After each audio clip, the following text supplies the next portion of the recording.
Futebol de Verdade com António Tadeia.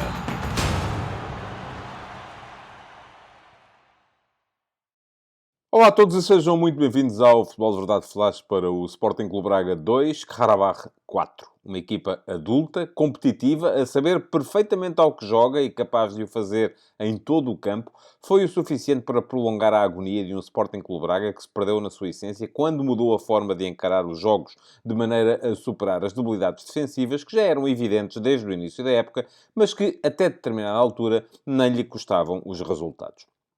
No regresso de Banza, que mostrou que pode reavivar o ataque, mas ainda sem Bruma, sem o sempre influente Ricardo Horta, elemento preponderante na ligação de setores e na entrada em zonas de finalização, e sem Rony Lopes, o Sporting Clube Braga nunca mostrou um processo ofensivo capaz de superar um Qarabağ bem montado, em cima de um duplo pivô competente e com laterais e extremos capazes de levar a bola para perto da área de Mateus.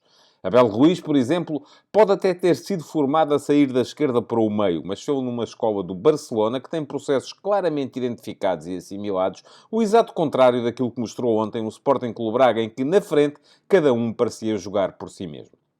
Os minhotos podiam até ter deixado a pedreira com outro resultado, que foram superiores em todos os índices estatísticos, remataram mais, 16-11, e até acabaram com o índice de gols esperados ligeiramente superior, 2,6 contra 2,4, mas acabaram por cair devido aos erros que foram acumulando, sobretudo nos 15 minutos em que os azeris passaram de 1-1 para 1-4. O início do jogo já mostraram o Sporting Clube Braga empenhado e esforçado a chegar à frente, mas um Qarabağ mais confortável no fato que vestia. Jaló, aos 4 minutos, forçou Lunev à primeira defesa do jogo e Ruiz, aos 7, não foi suficientemente rápido para finalizar em boas condições um lance de Zalazar na linha de fundo na direita. E quem marcou foi o Qarabağ, num penalti de Jankovic, a premiar uma investida do lateral Gafar Huliev e uma falta desastrada de Vítor Gomes. Ainda assim, o que restou na primeira parte foi passado com o Sporting Clube Braga em busca do empate, que obteve mesmo ao minuto 44, numa finalização super ágil de Banza, a emendar um primeiro golpe de cabeça de Niakate, e que bem assentará a este Sporting Clube Braga o regresso daquele que por muito tempo foi o melhor marcador do nosso campeonato. O início da segunda parte mostrou o tal Sporting Clube Braga em esforço, a tentar de todas as maneiras, pelo suor, aquilo que a inspiração não lhe dava. Jaló voltou a pedir intervenção de Lunev aos 48 minutos e o guardião russo acabou o jogo com 6 defesas. Mas o meio-campo defensivo braguista já estava a transformar-se numa autoestrada para os contra-ataques azeris. E se, ao minuto 50, Jankovic atirou ao lado, numa boa oportunidade para Bizar, aos 54, Zubir fez mesmo o 2-1, quando foi o mais rápido a reagir a um livre de Benzia, que ficou na barreira. O golo deitou o Sporting Clube Braga ainda mais ao chão, lançando a equipa num quarto de hora horrível.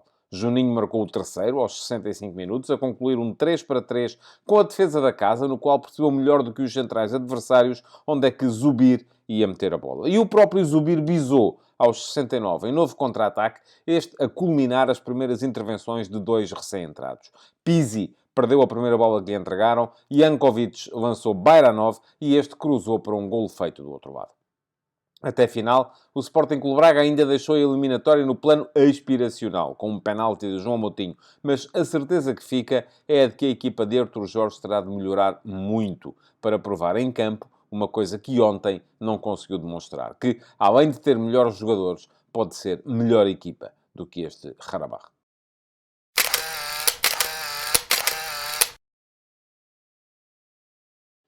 E aqui está a fotografia tática deste Sporting Clube Braga-Qarabağ. Artur Jorge fez duas alterações ao 11 que tinha perdido por 5-0 com o Sporting em Alvalade, na última jornada da Liga Portuguesa. Trocou um dos centrais. José Fonte cedeu a vez a Niakate, que já estaria plenamente integrado depois da passagem pela Taça da África das Nações, e foi colocar-se à esquerda de Paulo Oliveira, que manteve assim a posição de central, mas agora a jogar pela direita. E depois, mais à frente, privado da utilização de Ricardo Horta, que sofreria de fadiga muscular, aquilo que aconteceu foi que Arthur Jorge fez entrar logo direto para o 11 Banza. Tão importante é a presença do seu melhor goleador na equipa do Sporting Clube Braga. Sendo assim, o Braga manteve o 4-2-3-1, embora com ligeiras nuances. E quais foram essas nuances? Bom, a primeira é que a equipa, de certa forma, abdicou do sistema de marcações individuais a todo o campo que vinha utilizando ultimamente. É verdade que defensivamente tentava encaixar Vítor Carvalho e João Moutinho nos dois médios, no duplo pivô da equipa do Harabarro, Júlio Romão e Jankovic, mas durante muito tempo, inclusive, Vítor Carvalho ficava na dúvida se ia buscar o seu jogador, no caso Jankovic, ou se ia buscar Zubir, que muitas vezes aparecia nas suas costas para causar problemas face a Víctor Gomes. Mas olhemos para aquilo que é, ou que foi ontem, a organização da equipa do Sporting Clube Braga em termos táticos. Mateus Magalhães foi o guarda-redes, depois, mais à frente, linha de 4, com Víctor Gomes como lateral direito, Borja como lateral esquerdo, Paulo Oliveira e Niakate eram os dois centrais.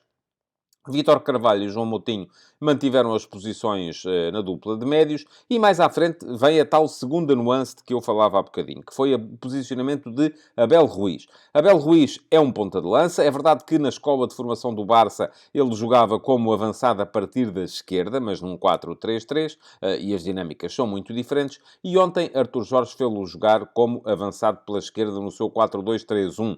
Isto é, Banza era o ponta de lança da equipa, Jaló começou o jogo bem aberto na direita, Abel Ruiz a partir da esquerda para o meio e Zalazar como número 10, como segundo avançado, terceiro médio ali entre a linha de meio campo e a linha de ataque. Ora, já vos disse, era assim que a equipa atacava. A partir de determinada altura mudou. E o que é que aconteceu?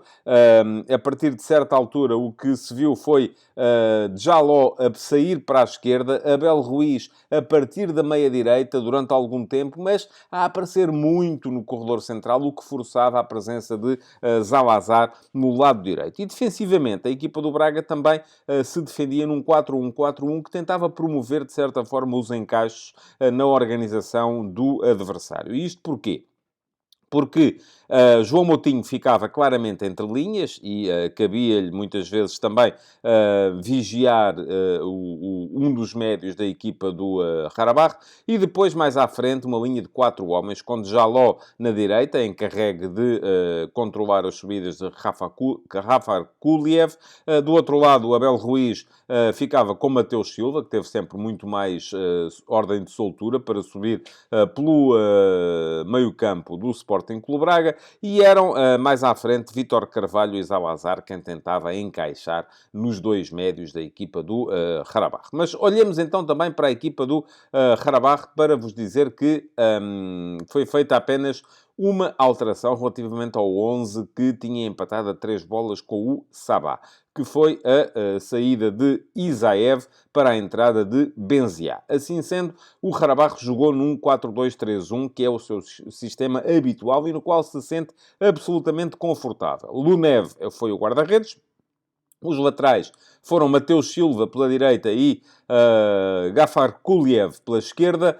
Os dois centrais eram Mustafa Azada e Husseinov. Depois, duplo pivô de meio campo, formado por Júlio Romão e Jankovic. Mais à frente, Leandro Andrade saía da direita do ataque, Zubir da esquerda, Benzia era o número 10, a jogar nas costas do ponta de lança, que era Juninho. Ora, isto permitia à equipa do Harabarro defender-se quase sempre em 4-5-1, embora Benzia avançasse muitas vezes para próximo de Juninho numa primeira zona de pressão, aproximando a equipa do 4-4-2 defensivo, mas do ponto de vista atacante tudo funcionava às mil maravilhas. Porquê? Porque Júlio Romão e Jankovic garantiam a estabilidade na zona de meio campo, permitindo depois que os dois laterais, Mateus Silva à direita e Gafar Kuliev à esquerda, ganhassem com frequência posições no meio-campo ofensivo, procurassem a linha de fundo e permitissem as tais movimentações para dentro dos dois extremos, Leandro Andrade e Zubir. Aliás, Zubir e Benzia trocaram de posições com muita frequência durante o jogo. A equipa partiu com Benzia no corredor central e Zubir pela esquerda, mas com frequência os dois trocavam e aparecia Zubir no corredor central e Benzia a explorar o lado esquerdo. Ora, quem mexeu mexeu primeiro foi o Sporting Clube Braga, que ao minuto 56 trocou Djaló por Roger, sendo que Roger ficou no lado esquerdo, onde Djaló também já estava a jogar. E Zalazar passou a cair mais sobre a direita. O Braga, nesta altura, já era uma equipa muito mais próxima do 4-4-2, porque Abel Ruiz jogava pelo meio próximo de Banza, Roger, ou Djaló antes dele, explorava o corredor esquerdo e quem caía na direita, embora não ficasse lá em permanência, era Zalazar. Ao minuto 68, mais uma troca. Zalazar por Pizzi. E aqui Abel Ruiz voltou a cair na direita, porque Pizzi foi jogar no meio. Do outro lado, o que aconteceu foi que o Qarabağ trocou Leandro Andrade por Bairanov, que foi colocar-se também no corredor direito do ataque, exatamente onde estava o cabo-verdiano Leandro Andrade. Depois, ao minuto 76, voltou a mexer o Sporting Clube Braga, com troca de lateral direito, Víctor Gomes por João Mendes, e troca também a meio campo de Vítor Carvalho por Cher Nedur.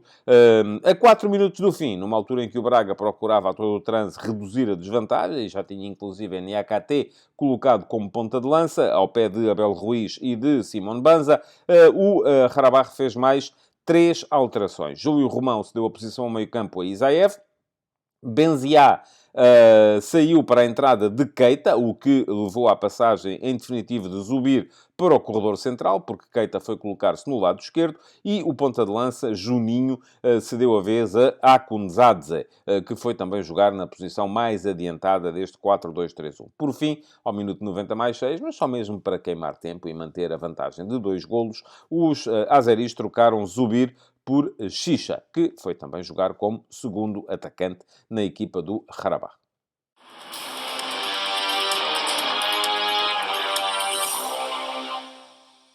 Não fica fácil encontrar boas exibições na equipa do Sporting Clube Braga de ontem. Mas ainda assim, se há alguém a quem não se podem apontar grandes problemas, foi a Simone Banza. Porquê? Porque fez o seu golo e esteve na origem das principais situações de perigo da sua equipa. Zalazar teve algumas boas iniciativas atacantes, mas defensivamente pareceu sempre curto.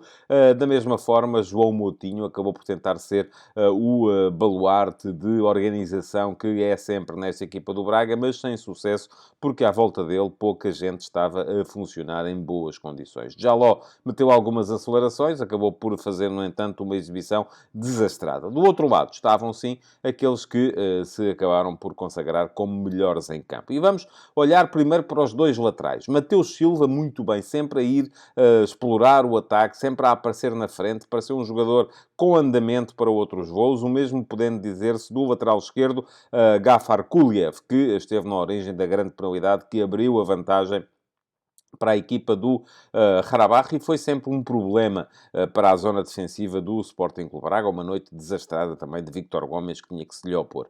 Depois...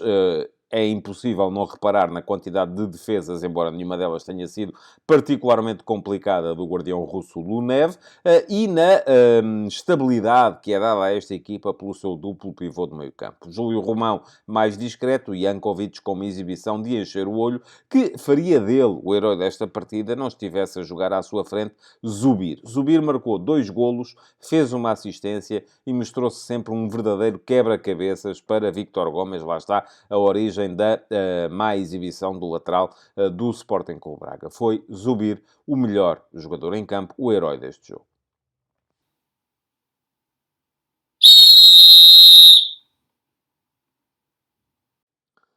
Acabou por ser boa a arbitragem do dinamarquês Morten Krogh, mas foi salvo em duas ocasiões pelo VAR, porque tinha anulado 2 golos à equipa do Qarabağ, que acabaram por valer, o segundo e o terceiro. De resto, naquilo em que ele esteve bem, decisões técnicas e disciplinares, pareceu-me um jogo pouco complicado de dirigir, viu bem as 2 grandes penalidades, aos 20 minutos. Não há falta, primeiro, de Vítor Carvalho sobre Zubir, mas depois a bola entra em Gafar Kuliev, que acaba por ser derrubado por Víctor Gomes, não tanto ao nível dos braços, mas, sobretudo, com um pontapé na zona do tendão de Aquiles, que derruba o lateral esquerdo da equipa do Qarabağ. E depois, ao minuto 90, também bem assinalada a grande penalidade de Mateus Silva sobre Roger, esta favorável ao Sporting Clube Braga e a permitir a redução do resultado para 4-2. Onde esteve mal a equipa de arbitragem no campo, mas acabou por ser bem emendada pelo VAR, Foi aos minutos 54 e 65, por alturas do segundo e do terceiro golo do Karabakh. No segundo golo, que o árbitro auxiliar começou por anular, a bola sai de um livre de Benzia, bate na barreira e depois é aproveitada por Zubir para marcar. Ora, Zubir estava em posição regular no momento em que Benzia bateu a falta. E não houve mais nenhum toque dos jogadores do Karabakh, pelo que a posição foi regular, conforme muito bem assinalou o VAR. Por fim, ao minuto 65, o mesmo árbitro auxiliar decretou que estava fora de jogo Juninho, no momento em que Zubir lhe faz o passe que ele aproveita para marcar o terceiro golo dos azeris, mas o VAR depois acabou por ver bem e não há de ter sido por uma distância muito grande, mas a verdade é que Niakate estava a dar condição regular ao avançado brasileiro que já passou pelo Grupo Desportivo de Chaves. Portanto, feitas as contas finais, foi boa a arbitragem do dinamarquês Morten Krogh. Futebol de Verdade